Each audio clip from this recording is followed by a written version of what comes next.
The ground shook beneath the sacred grove. The people fell to their knees, crying as the ancestors revealed themselves. Dark she-hulks, half flesh, half shadow, emerged from the lightning. Their eyes burned like coals, and their voices were thunder layered with centuries of rage. The covenant is broken. The king has defied us. But the daughter, she shall be tested. Before anyone could move, the earth split beneath Princess Moremi's feet.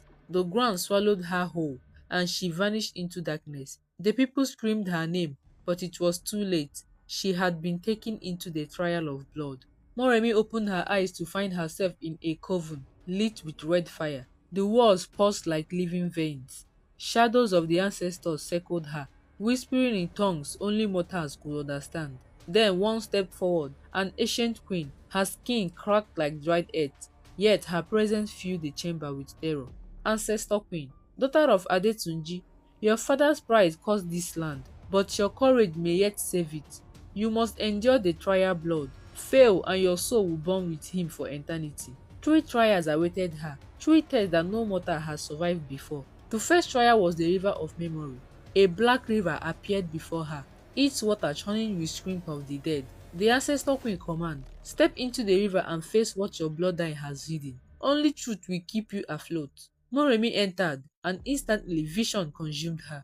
She saw her father, King Adetunji, kneeling before the throne years ago, sacrificing not to the ancestors, but to a forbidden god of wealth. He had betrayed the covenant for riches and power, feeding the kingdom's property with blood not meant for him. Her heart shattered. Her father's throne was built on lies. She stumbled out of the river, shivering but alive. The ancestors circled her again, their voice aloud. One truth faced, two remained. The second trial was the Hall of Bones. The cavern wall split open, revealing a long path filled with skeletons, kings, queens, warriors who had failed before her. As she walked, the skeleton rose, their hollow eyes glowing. They whispered temptation.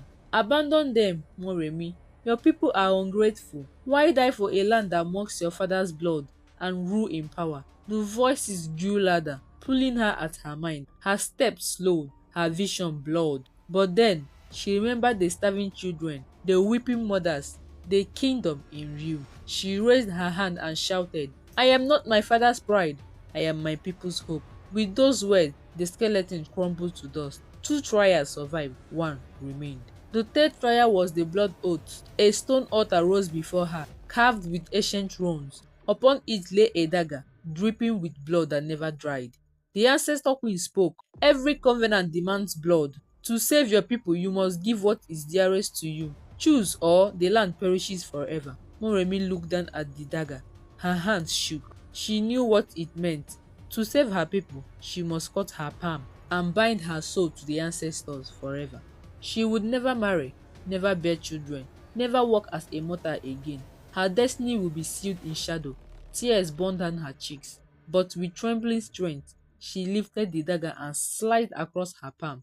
Her blood dripped into the altar. The cavern roared with fire. The shadows screamed, and the ancestors bowed their heads. The covenant is restored. The daughter has paid, but the father's blood is yet owed. And just like that, Moremi was cast out of the cavern, back into the grove, where the kingdom waited. The people gasped as they saw her return, blood dripping from her hand, her eyes glowing with a strange unearthly fire. She was alive, but no longer mortal. The ancestors had marked her. The kingdom was safe for now, but the king's betrayal was yet to be judged. And as King Adetunji stared at his daughter, he realized the truth. The ancestors had saved the land, but his soul was next.